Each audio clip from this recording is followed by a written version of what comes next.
trans person needs a poem about the bathroom, right? Seriously. Well, as a little girl, I didn't understand basic anatomy, how open the body is. I thought that pooping was practice for giving birth. So by the time it was my turn to push an infant out into the screaming world, I wanted to be better at it than my mother. Her swollen moon belly, the doctors wanted to tear open because it waxed, and the baby refused to leave. I never understood the leisure poop, the magazine. What good is that? So when Mom handed me my first tampon, I asked her if I should put it up my butt, and she looked at me like I was stupid. Maybe I was, but suddenly here was this new body rising up to take my place. This is, I think, how I learned to be a woman.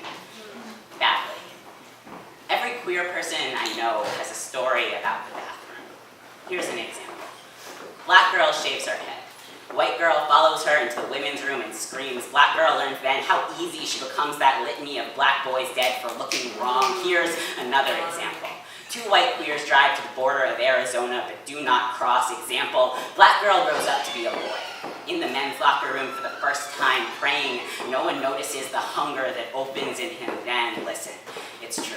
Some days all we can do is talk about the bathroom, clean violence of 4 walls and a language we do not fit inside, how politicians seem to think that that's where gender's violence happens, where trauma, where exposed, where trans women will all reveal as pedophiles and pristine children will be harmed, which is stupid, but it's not that simple. When we leave, we do not leave those walls. They walk with us out into the world. Here's an example.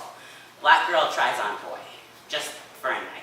Ends up on her knees beneath the electric moon, learning just how open the body can be torn. No one's watching, although everyone can see. I know how it sounds. Some days, I thank God for that man and his hunger, for that city opening in the night, for language, which is both a wall and its own undoing, for that wicked mouth that gave me my new shining name, Listen. Black girl is broke deep in a lesson in how to be a woman, and we all know what that means.